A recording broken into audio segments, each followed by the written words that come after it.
Film की शुरुआत में हमें बताया जाता है कि दूर पहाड़ों के बीच एक पर्वत राजा रहता है जो अभी सो रहा है। कहा जाता है कि अगर कोई वहां जाता है तो वापस नहीं आता। इसके बाद हमें एक राज्य दिखाया जाता है जहां एक राजकुमारी है। अगर इस राजकुमारी की शादी 18 साल की उम्र से पहले नहीं होती है तो पर्वत राजा उसे उठाकर ले जाएगा। इस राजकुमारी का नाम क्रिस्टन है। क्रिस्टन की शादी राजकुमार फ्रेडरिक से करवाना चाहते हैं, लेकिन क्रिस्टन मना कर देती है।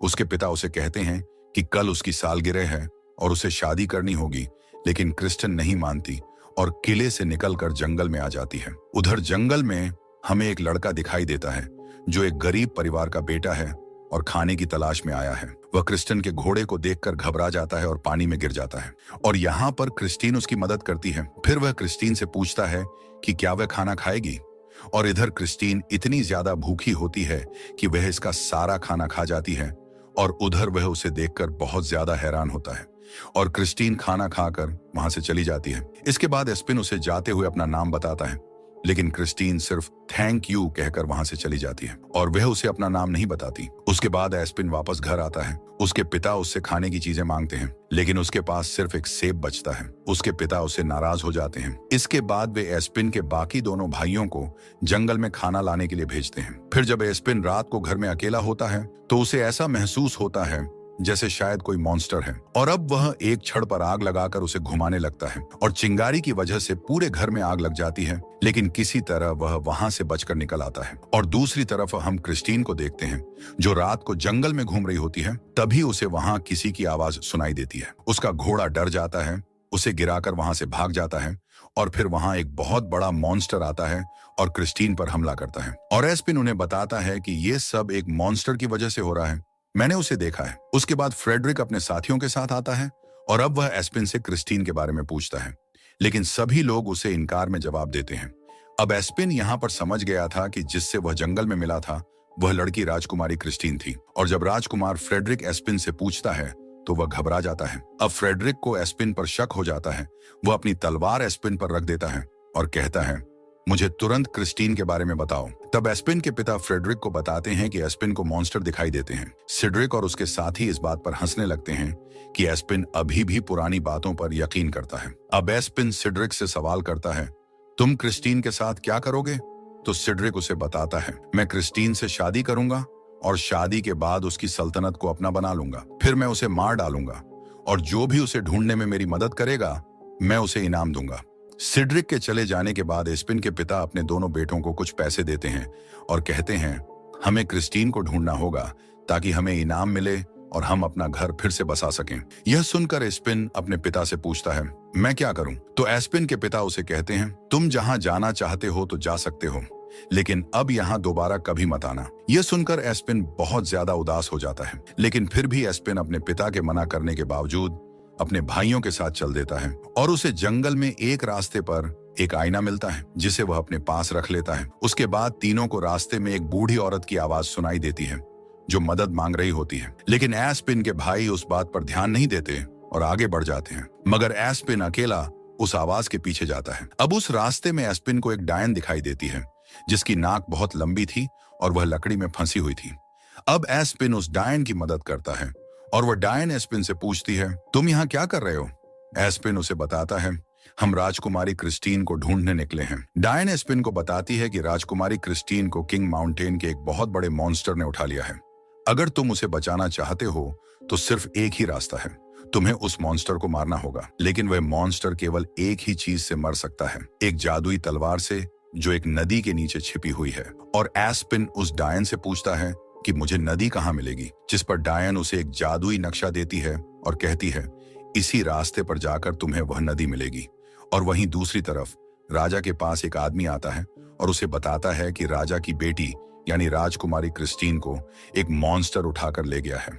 और फिर हम एस्पिन के भाइयों को देखते हैं जिन्हें रास्ते में कुछ सुनहरे सेब यानी नजर आते हैं जो एक टोकरी में रखे होते हैं। एस्पिन के दोनों भाई उस टोकरी में से एक एक सेब उठाकर खा लेते हैं। तब उनके पास कुछ लड़कियां आती हैं जिनकी बातों में आकर वे उनके साथ चल देते हैं। दूसरी तरफ एस्पिन नक्शे के रास्ते पर जा रहा था, लेकिन आगे जाकर रास्ता खत्म हो जाता है। वहीं पर एस्पिन को भी एक गोल्डन सेब मिलता है और जब एस्पिन वह सेब खा लेता है तो तुरंत सामने एक गुफा खुल जाती है अब एस्पिन उस गुफा के अंदर चला जाता है, जहां वह देखता है कि उसके भाई भी वहां मौजूद हैं और वे उन लड़कियों के साथ खाना खा रहे हैं। अचानक एक लड़की उसे भी खाने पर बुलाती है, लेकिन एस्पिन को वहां खाने की जगह पर बहुत ज्यादा कीड़े नजर आ रहे थे। तभी वही लड़की एस्पिन को एक सुनहरा सेब देती है, लेकिन एस्पिन को कुछ भी ठीक नहीं लग रहा था, इसीलिए वह उस सेब को खाने का बहाना करता है। और जब एस्पिन ने वह सेब नहीं खाया और उसे नीचे गिरा दिया, तो इस इनकार की वजह से एस्पिन को सब कुछ समझ आना शुरू हो गया। वे लड़कियां असल में डायने थीं, जो उसके भाइयों को धोखा दे रही थीं। जब एस्पिन को यह सच्चाई पता चली, तो वह तुरंत दोनों भाइयों को बचाकर गुफा से बाहर ले आया। एक डायन उन पर हमला करती है, लेकिन वे बचकर गुफा से बाहर निकल जाते हैं। एस्पिन अपने भाइयों को रास्ते में बताता है कि जिस तरह यह डायन थी, वैसे ही एक बहुत बड़ा मॉन्स्टर भी है। ये कहानी नहीं, बल्कि एक सच्चाई है, क्योंकि वह मॉन्स्टर सिर्फ रात को निकलता है। अगर वह मॉन्स्टर दिन में निकलेगा तो वह पत्थर का बन जाएगा। दूसरी तरफ हम राजकुमारी क्रिस्टीन को देखते हैं, जो गुफा में कैद है। उस गुफा से बाहर निकलने का सिर्फ एक छोटा और काफी ऊंचा रास्ता है। अभी वही मॉन्स्टर गुफा के एक छेद से अपना हाथ निकालता है और क्रिस्टीन को खाने के लिए कुछ हड्डियां देता है। क्रिस्टीन हड्डियां खाने का बहाना करते हुए मॉन्स्टर से कहती हैं, ये बहुत स्वादिष्ट हैं। फिर एस्पिन और उसके भाई नक्शे को फॉलो करते हुए एक होटल की तरफ पहुंचते हैं, जहां फ्रेडरिक भी मौजूद था। वे सब होटल में प्रवेश करते हैं और एस्पिन जादुई नक्शे से तलवार का रास्ता पूछता है। उसी समय एस्पिन को फ्रेडरिक का एक साथी देख लेता है। फ्रेडरिक एस्पिन से वह नक्शा मांगता है और उसके बदले कुछ पैसे भी देता है, लेकिन एस्पिन के भाई उसे कहते हैं, तुम उसे वह नक्शा दे दो, यह हमारा हक है। मगर एस्पिन फ्रेडरिक को नक्शा देने से इनकार कर देता है। इस पर फ्रेडरिक बहुत गुस्सा हो जाता है और एस्पिन टेबल पर पड़ा खाना फ्रेडरिक के मुंह पर मार देता है। तब दोनों के बीच एक भयंकर लड़ाई शुरू हो जाती है। लड़ाई के दौरान फ्रेडरिक का पैर गलती से एक आदमी के खाने पर पड़ जाता है। वह आदमी गुस्से में आकर तुरंत फ्रेडरिक को दूर कहीं फेंक देता है और इस मौके का फायदा उठाकर एस्पिन और उसके भाई उस होटल से भाग निकलते हैं। लेकिन फ्रेडरिक और उसके साथी एस्पिन और उसके भाइयों का पीछा करते हुए उनके पीछे आ जाते हैं और एस्पिन और उसके भाई एक खाई के किनारे पहुंच जाते हैं, जहां आगे जाने का कोई रास्ता नहीं था। मजबूर होकर वे तीनों खाई में कूद जाते हैं। कुछ देर बाद एस्पिन का एक भाई उससे लड़ने लगता है और कहता है, ये सब तुम्हारी वजह से हो रहा है। अब फ्रेडरिक हमारा दुश्मन बन चुका है। और अब इस बात पर एस्पिन और उसके भाई में झगड़ा हो जाता है, लेकिन उनका दूसरा भाई बीच में आकर दोनों को रोक देता है। उसके बाद वे एस्पिन से नक्शा लेकर आगे बढ़ते हैं।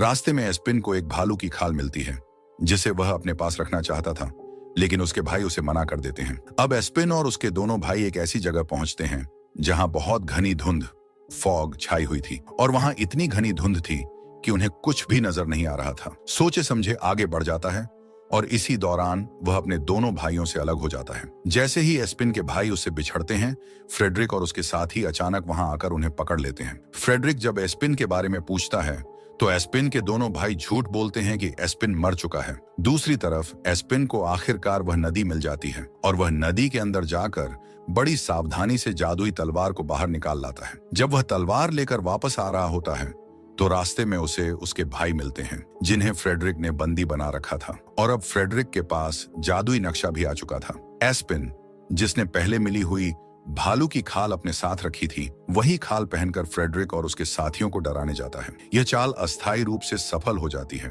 और वहां मौजूद सभी लोग डर भी जाते हैं। मगर चूंकि भालू की खाल ने एस्पिन की नजर रोक रखी थी, उसे कुछ दिखाई नहीं दे रहा था, जिसकी वजह से वह फिसल कर नीचे गिर जाता है। अब फ्रेडरिक को पता चल जाता है कि यही व्यक्ति असल में एस्पिन है और उसी ने जादुई तलवार हासिल की है। उसी पल फ्रेडरिक एस्पिन का पीछा करते हुए उस पहाड़ माउंटेन तक पहुंच जाता है जहां से सब कुछ शुरू हुआ था और उसे यह भी यकीन हो जाता है कि एस्पिन ही वह अकेला व्यक्ति है जो मॉन्स्टर को हरा सकता है। फ्रेडरिक एस्पिन से पहाड़ माउंटेन तक पहुंचने का रास्ता पूछता है, जिस पर एस्पिन उसे कहता है, तुम क्रिस्टीन को बचाकर क्या करोगे? फ्रेडरिक जवाब देता है, मैंने तुम्हें पहले ही बताया था कि मुझे सिर्फ क्रिस्टीन का ताजमहल चाहिए, उसके बाद मैं क्रिस्टीन को मार दूंगा। और जब रात को वे सब खाना खा रहे होते हैं तो अचानक उन्हें एक भयानक आवाज सुनाई देती है। ये आवाज सुनकर फ्रेडरिक और उसके साथी डर के मारे वहां से भाग जाते हैं। तब एस्पिन और उसके भाई भी जल्दी से वहां से निकलने लगते हैं। तभी वहां माउंटेन मॉन्स्टर किंग आ जाता है, जो फ्रेडरिक के एक साथी को पकड़कर खा जाता है। यह दृश्य देखकर एस्पिन अपने भाइयों के साथ एक नजदीकी गुफा में छिप जाता है ताकि वे मॉन्स्टर से बच सकें और किंग माउंटेन मॉन्स्टर फ्रेडरिक और एस्पिन के भाई को पकड़कर अपनी गुफा में ले आता है। वहां पहुंचकर फ्रेडरिक बहुत ज्यादा डर जाता है। जब वह राजकुमारी क्रिस्टीन को देखता है तो दिखावे के लिए कहता है, मैं तुम्हें बचाने आया हूं। मगर उसी वक्त एस्पिन का भाई राजकुमारी क्रिस्टीन को सब कुछ सच सच बता देता है। वह कहता है, फ्रेडरिक झूठ बोल रहा है, वह तुम्हें बचाने नहीं बल्कि शादी के बाद तुम्हें मारने का इरादा रखता है।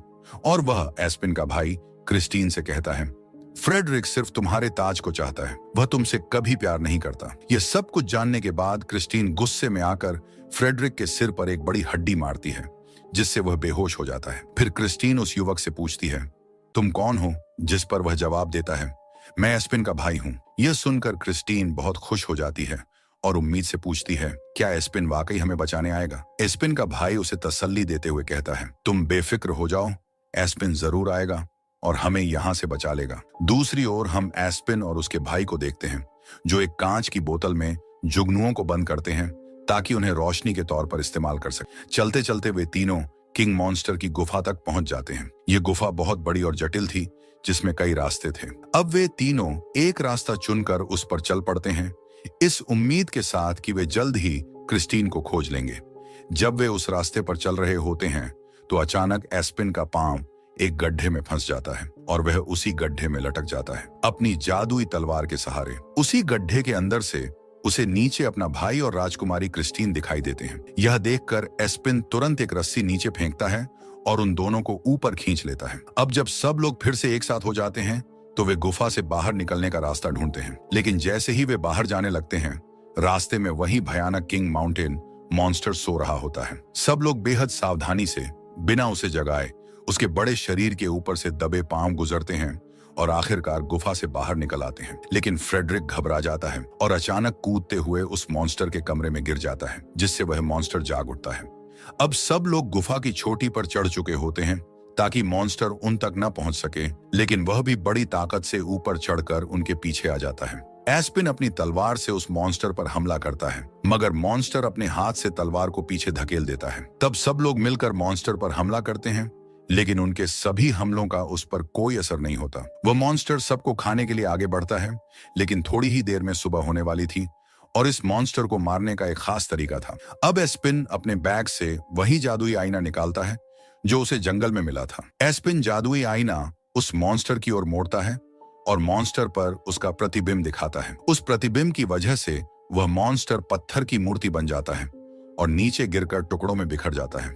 दूसरी ओर फ्रेडरिक को वही डायन दिखाई देती है जो बहुत ही बुरी और खतरनाक होती है। फ्रेडरिक डायन से उसका पता पूछता है, लेकिन डायन उसे गलत रास्ता बता देती है। अगले सीन में हम देखते हैं कि एस्पिन और क्रिस्टीन महल पहुंच जाते हैं, जहां राजा और रानी अपनी बेटी को देखकर बेहद खुश होते हैं।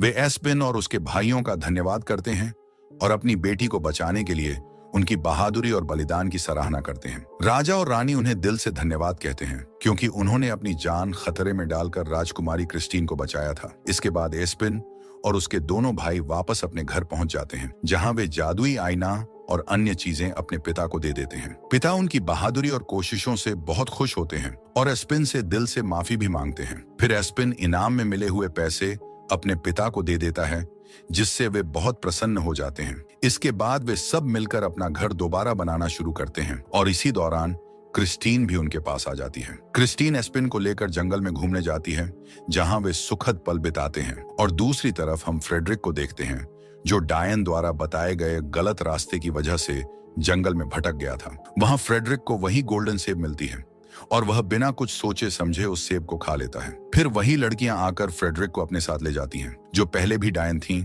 और फ्रेडरिक को इस बात का बिल्कुल भी अंदाजा नहीं होता। इसी डरावनी और हॉरर अंदाज की एंडिंग के साथ ये फिल्म समाप्त हो जाती है।